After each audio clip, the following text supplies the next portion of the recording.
So మీకు మీ goals కి తగ్గట్టు బెస్ట్ యూసిట్స్ ఈటీఎఫ్ చూస్ చేసుకోవడం ఎలా అనేది ఈ వీడియోలో డిస్కస్ చేస్తాం. సో వీడియో తప్పకుండా చివరి వరకు చూడండి. ఒక 5 చెక్ పాయింట్స్ ఉన్నాయి. ఈ 5 చెక్ పాయింట్స్ గురించి చెప్పే ముందు ఒక బేస్ పాయింట్ డిసైడ్ చేసేద్దాం. మీరు చూస్ చేసుకోవాల్సింది ఐర్లాండ్ ఈటీఎఫ్స్ మాత్రమే. మీరు ఐర్లాండ్ బదులు లక్సెంబర్గ్ ఈటీఎఫ్ చూస్ చేసుకున్నారు అనుకోండి, ట్యాక్స్ ట్రీట్మెంట్ అనేది డిఫరెంట్ ఉంటుంది. లక్సెంబర్గ్ లో డివిడెండ్స్ మీద అప్ టు 30% ట్యాక్స్ వెళ్ళొచ్చు. ఐరిష్ ఈటీఎఫ్స్ మీద only 15% dividend withholding tax ఉంటుంది అండ్ ఆల్సో 0 ఎస్టేట్ ట్యాక్స్. మీకు ఒకవేళ ఏమైనా కూడా మీ చిల్డ్రన్ కి మీ ఫ్యామిలీ మెంబర్స్ కి కంప్లీట్ ఫండ్స్ ట్రాన్స్ఫర్ అయిపోతాయి. యూఎస్ ఈటీఎఫ్స్ లో అప్ టు 40% ట్యాక్స్ కటింగ్ జరిగాక మాత్రమే ట్రాన్స్ఫర్ అవుతుంది. So let's get started.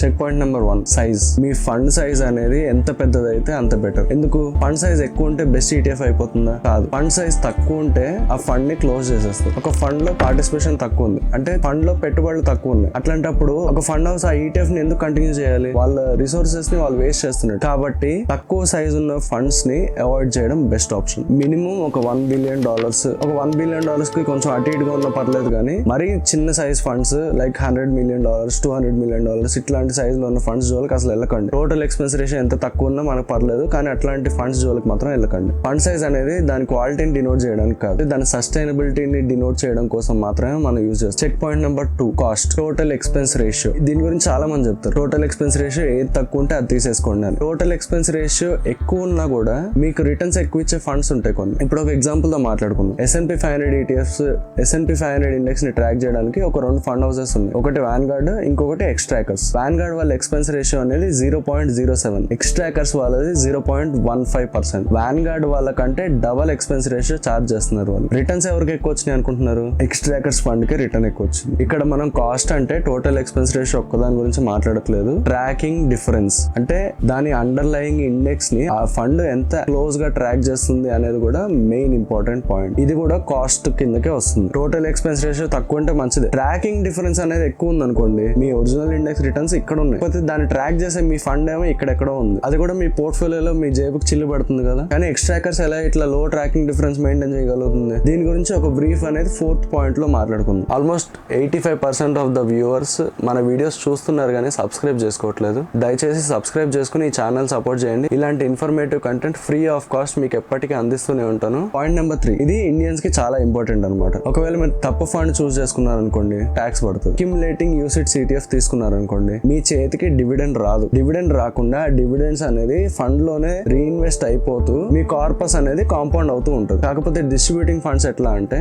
Underlying stocks ఉంటాయి కదా, ఆ స్టాక్స్ నుంచి వచ్చే డివిడెండ్స్ ని మీకు డిస్ట్రిబ్యూట్ చేస్తుంది. మీరు ఒకవేళ ప్యాసివ్ ఇన్కమ్ కావాలి అనుకుంటే డిస్ట్రిబ్యూటివ్ ఫండ్ చూస్ చేసుకోవచ్చు, తప్పేం లేదు. మీకు best compounding without much charges కావాలి అనుకుంటే అక్యుములేటింగ్ ఈటీఎఫ్స్ లోకి వెళ్ళిపోవచ్చు. అక్యుములేటింగ్ ఈటీఎఫ్స్ లో మీకు just 15% dividend tax at fund level ఉంటుంది. ఈ ట్యాక్స్ మీరు సపరేట్ గా మీరు ఫైల్ చేయక్కర్లేదు, అది ఫండ్ ఆటోమేటిక్ గా కట్టేస్తుంది. కాకపోతే డిస్ట్రిబ్యూటివ్ ఈటీఎఫ్స్ కి వచ్చేసరికి ఈ ట్యాక్స్ ఫైలింగ్ కాంప్లెక్సిటీ అనేది మీరే హ్యాండిల్ చేసుకోవాల్సి వస్తుంది. పాయింట్ నెంబర్ 4, ఇందాక మనం ఎక్స్ట్రాకర్స్ ఫండ్ ఎక్స్పెన్స్ రేషియో ఎక్కువ ఉన్నా కూడా తక్కువ ట్రాకింగ్ డిఫరెన్స్ ఎట్లా మెయింటైన్ చేసింది అనే దాని గురించి మాట్లాడుకున్నాం కదా. దీన్ని కంట్రోల్ చేసేదే రెప్లికేషన్ మెథడ్. రెప్లికేషన్ మెథడ్ లో 2 ఇంపార్టెంట్ టైప్స్ ఉంటాయి. ఒకటి ఫిజికల్ రెప్లికేషన్, ఇంకొకటి సింథటిక్ రెప్లికేషన్. దీనిలో ఇంకా కొత్త టైప్స్ వచ్చినాయి, కాకపోతే సింప్లిసిటీ కోసం జస్ట్ 2 టైప్స్ గురించి డిస్కస్ చేద్దాం. Physical replication and synthetic replication. ఇందాక మనం మాట్లాడుకున్న వాన్గార్డ్ S&P 500 యూసిట్స్ ఈటీఎఫ్ అనేది ఫిజికల్ రెప్లికేషన్ చేస్తుంది. ఎక్స్ట్రాకర్స్ ఈటీఎఫ్ అనేది సింథటిక్ రెప్లికేషన్ చేస్తుంది. ఫిజికల్ రెప్లికేషన్ అంటే ఏంటంటే, ఫర్ ఎగ్జాంపుల్ S&P 500 ఇండెక్స్ ఉంది, దానిలో 500 కంపెనీలు ఉన్నాయి. అంటే 500 కంపెనీల షేర్లు పక్కా కొనాల్సిందే. 500 కంపెనీలో ఉన్న షేర్స్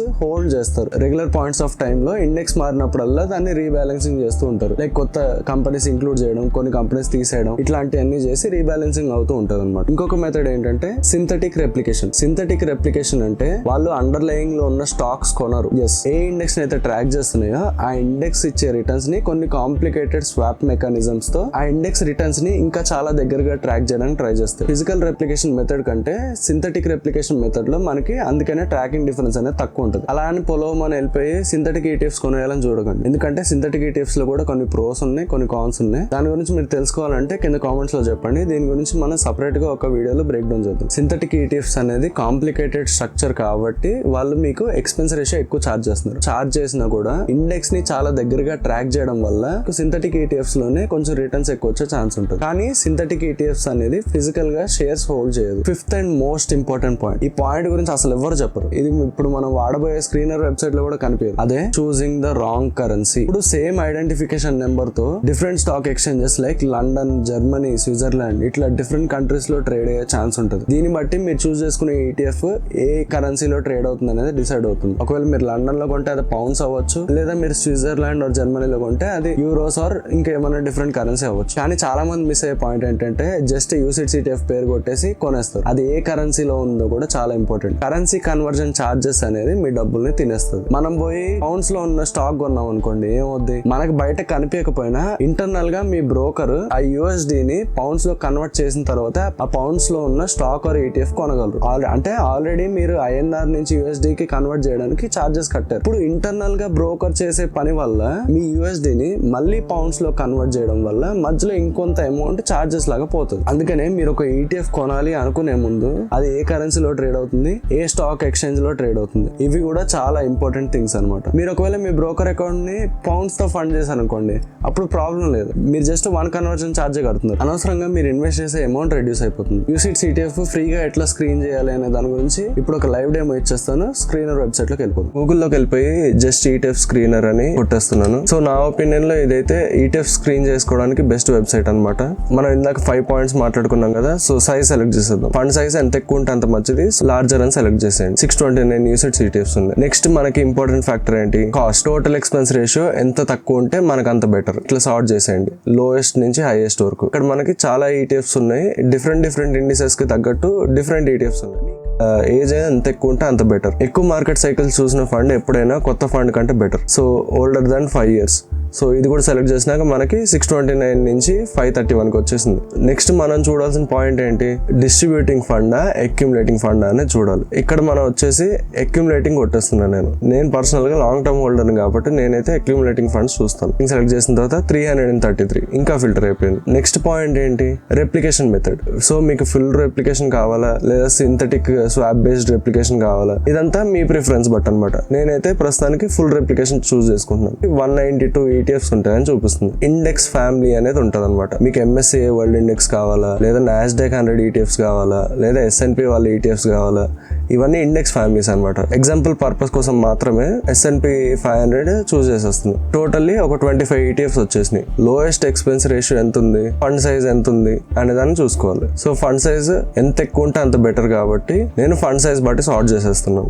రెప్యూటెడ్ హౌసెస్ అయితే ఫండ్ సైజ్ కొంచెం తక్కువ ఉన్నా పర్లేదు, లైక్ వ్యాన్గార్డ్ ఉంది. సో దీనిలో తీసుకున్నా పర్లేదు మీరు, లేదంటే ఐ షేర్స్ లో తీసుకున్నా పర్లేదు. టోటల్ ఎక్స్పెన్స్ రేషియో బట్టి ఇన్సెప్షన్ డేట్ కావాలంటే మీరు ఇన్సెప్షన్ డేట్ చెక్ చేసుకోవచ్చు. ఎప్పుడు ఈ ఫండ్ లాంచ్ అయింది ఇట్లా చెక్ చేసుకోవచ్చు. Fund domicile most important point.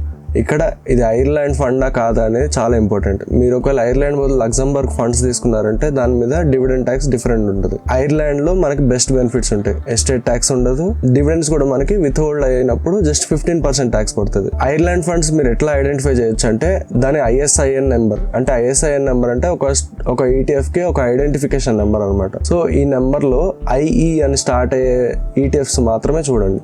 IE అని స్టార్ట్ అయ్యే ETFs అన్ని ఐర్లాండ్ ETFs, ఐరిష్ ETFs అనమాట. సో ఐరిష్ యూసిట్స్ ఇట్లా చూస్ చేసుకోవచ్చు మీరు. సో మీకు కావాల్సినట్టు మీకు నచ్చిన ఎక్స్పెన్స్ రేషియో బట్టి వీటన్నిటి బట్టి చూస్ చేసుకోవచ్చు. సో ఇప్పుడు మనం చూడాల్సిన మెయిన్ ఇంపార్టెంట్ పాయింట్ ఏంటంటే, ఇక్కడ ఫర్ ఎగ్జాంపుల్ ఒక యూసిట్స్ ETF కనుక వచ్చినప్పుడు ఆ యూసిట్స్ ETF టిక్కర్ సింబల్ ని కాపీ చేసి, లేదంటే అసలు ఆ యూసిట్స్ ETF ఓపెన్ చేశారనుకోండి, మీరు ఓపెన్ చేసిన తర్వాత మీకు ఇక్కడ ఫండ్ సైజ్ అనేది గ్రేట్ బ్రిటన్ పౌండ్స్ లో ఉందన్నమాట. సో అంటే ఏంటి, ఫండ్ సైజ్ అనేది పౌండ్స్ లో ఉంది అండ్ ఫండ్ కోట్ కూడా పౌండ్స్ లోనే ఉంది. అంటే ఇది పౌండ్స్ లో ట్రేడ్ అవుతున్న ఒక ETF అనమాట. దీనికి USD వేరియంట్ కనుక్కోవాలంటే మీరు ఏం చేయక్కర్లేదు, జస్ట్ గూగుల్ కొట్టేయండి. గూగుల్ కొట్టేసి టిక్కర్ సింబల్ ఇచ్చేసిన తర్వాత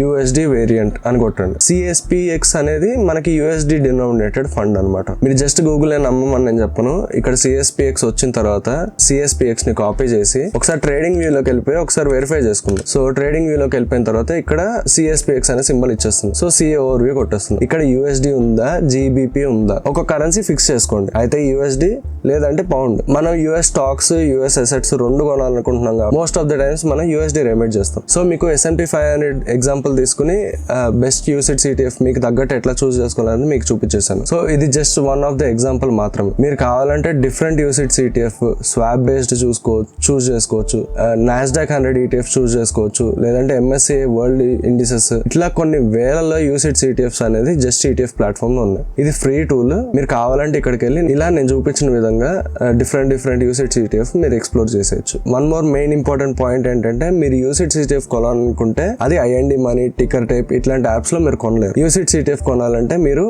ఇంటరాక్టివ్ బ్రోకర్స్ అనే ప్లాట్ఫామ్ లో అకౌంట్ ఓపెన్ చేయాలి. ఇంటరాక్టివ్ బ్రోకర్స్ లో అకౌంట్ ఎట్లా ఓపెన్ చేయాలి, దానిలో మనీ ఎట్లా ఫండ్ చేయాలి అనే దాని గురించి ఒక ప్లేలిస్ట్ క్రియేట్ చేశాను. ఆ ప్లేలిస్ట్ మీరు ఇక్కడ చూసేయచ్చు. అసలు యూసిట్ సిటిఎఫ్ లో ఉన్న ప్రాబ్లమ్స్ ఏంటి, యూసిట్ సిటిఎఫ్ US సిటిఎఫ్ ఏది బెటర్ అనేది తెలుసుకోవాలనుకుంటే ఈ వీడియో చూసేయండి. Thank you for watching. Bye bye.